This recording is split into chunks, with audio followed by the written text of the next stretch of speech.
Welcome, everyone. For today's prep, we're going to start to look at viewing the derivative as a rate of change. So we're going to start, kind of where we began with the slope formula. So it always comes back to this slope formula. So we're going to first look at what we call average rate of change. So if we're interested in our function f of x, and we're interested in kind of how fast this object or this function changes over a given interval of x, how we calculate this is with this slope formula. So you can think of our function, we have our function f of x. And we can think of a as kind of like our starting x value. We can think of b as our ending x value. And then when we calculate f of b, that's like our ending value, and f of a is our starting function value. So when we calculate the average rate of change here, it's just how much our function changes over that given interval of x. So it's what this is the change in our function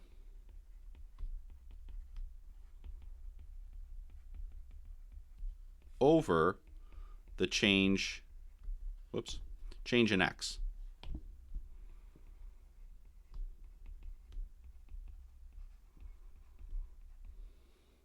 So you can think of the function as kind of like the output. So what we're doing here is we're seeing how much does our output change as we change x, per unit change in x. But really, this formula, we've seen this before many different times. So geometrically, you can think of this as the slope of a secant line.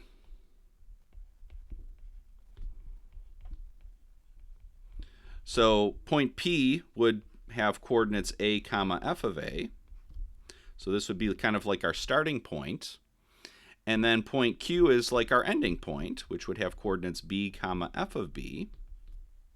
And what we're doing in measuring this average rate of change, we're seeing how fast our function value either goes up or down per unit change in kind of horizontal here, in the horizontal direction. So we're measuring how fast our function is changing per unit change in x.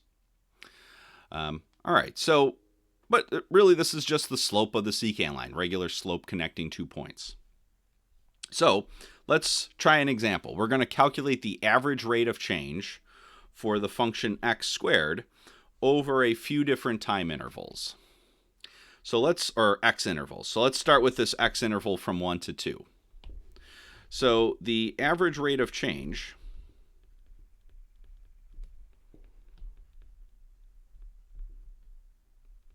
on this interval from 1 to 2.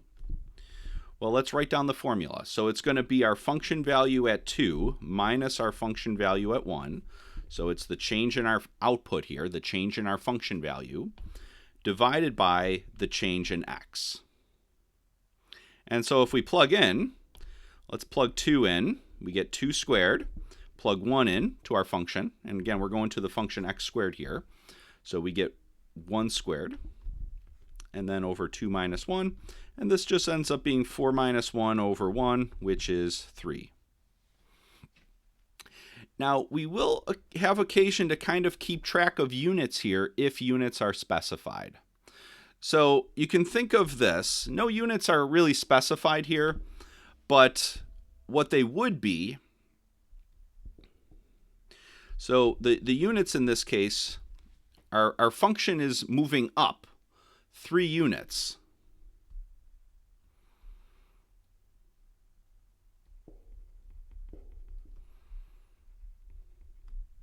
Per 1 unit change in x.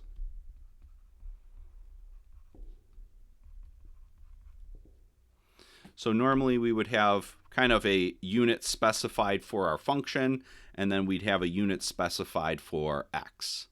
Here, no units are really specified. So, as an example, let me just jump down just to show you. We're going to do a example where we're using t. So that's kind of like our x value. So x in this case would be years. And then in this case, our function is measuring population, so it'd be like number of people. So normally our function value has some units and our variable has some units, but in this case, no units are really specified. But you could think of this as our function is going up 3 units per 1 unit change in x. All right, so now let's kind of shrink that interval down. So let's try another average rate of change. So let's look at the average rate of change over the interval from 1 to 1.1. So let's calculate this.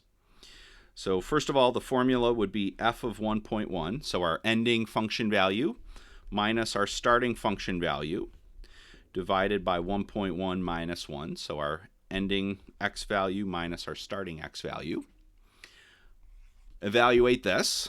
So plug that in. We get 1.1 squared minus 1 squared. And then we have our subtraction there. And when we square 1.1, well, we end up with 1.21, and we have minus 1. And then in the denominator there, we have 0.1 when we do the subtraction. So in the end here, we end up with 0.21 divided by 0.1, and the units, or the that simplifies to just 2.1. And again, no units are specified here, so you know, we don't really have to necessarily specify units.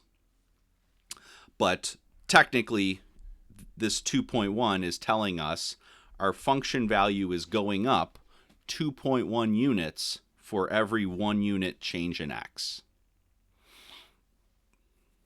Okay. Let's just set up the next one, and I'll leave it for you as practice to actually calculate and see what the value would be.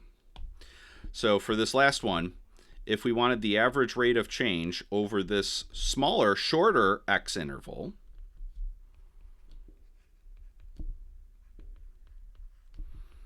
it would be f of 1.01, so our ending function value for this really short x interval, minus f of 1, all over 1.01 minus 1.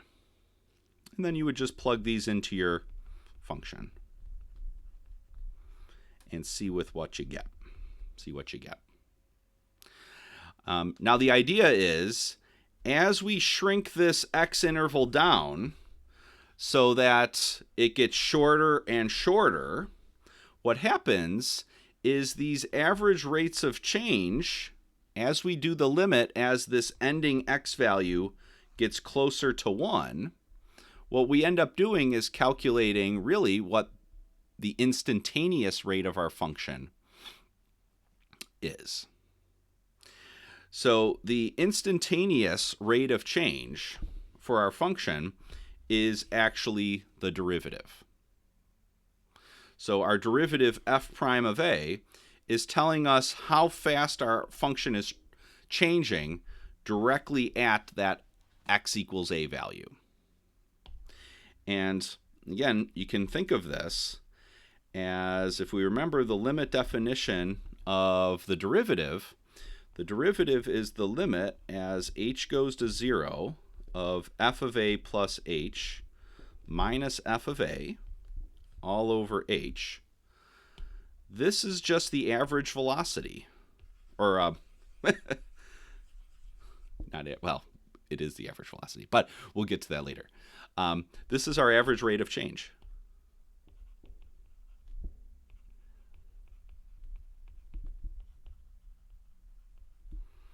On the interval from a to a plus h. So h here, you can think of this is the length of this interval. So as the length of this interval shrinks down to 0, and that's what we were seeing, these intervals were really short. As those intervals get shorter and shorter, the limit of this average rate of change is our derivative. and this is our instantaneous. We call this also our instantaneous rate of change.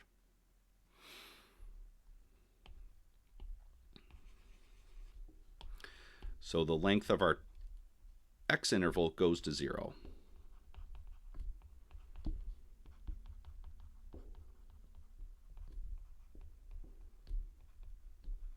So as the length of our x interval goes to 0, we're seeing what happens to this average rate of change. And as that interval gets shorter and shorter, we get what we call the derivative. We also call that the instantaneous rate of change for our function. All right, so let's try an example. Let's calculate the rate of change of f of x equal to x squared at the x value 1. And just to go back real quick, we could calculate this instantaneous rate of change using this limit definition, perfectly fine, but we've now seen a whole bunch of derivative rules that we can use to kind of help simplify this process, so we don't have to always go back to this limit definition. We have a whole bunch of rules now that we can use to calculate f prime. So we want to keep those in mind when we do this. So let's calculate the rate of change. And a lot of times, if we don't say the word instantaneous, it's just kind of implied. So we'll shorten that up a lot of time to just rate of change. But what we really mean is instantaneous rate of change. All right, so our function here is x squared. And we're looking at this x value 1. So the instantaneous rate of change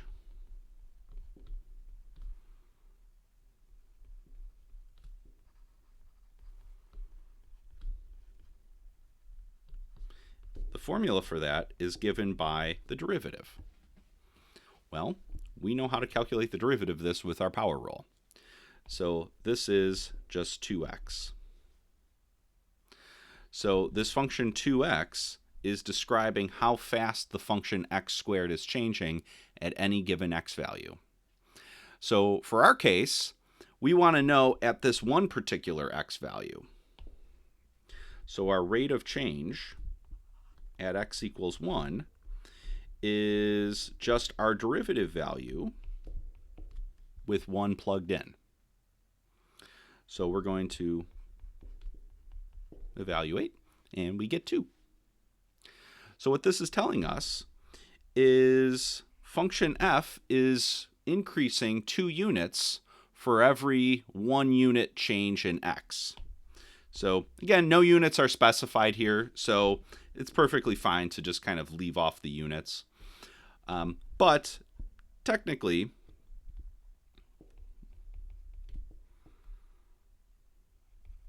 what we're experiencing directly at x equals 1 is a 2-unit change in our function value, in output value, I should say, per 1 unit change in x.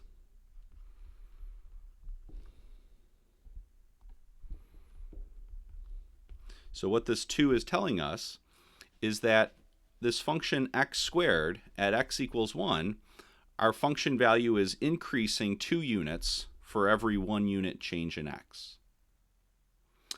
Okay, so that kind of gives us an idea of how fast this function is changing. Now, since this instantaneous rate of change formula is 2x, conceivably, how fast the original function changes, well, it depends on x. So as we change x, it might slow down. The change in our function might slow down. It might be negative. But at this given x value, our change in the output our output value is increasing. All right, so we're going to get a little more practice of this. And the next example we're going to look at in class has to do with the population of the United States over a certain given time interval, and we're going to try to estimate then how fast that population was growing at given kind of moments in time. All right, so we'll see that in class. Bye-bye.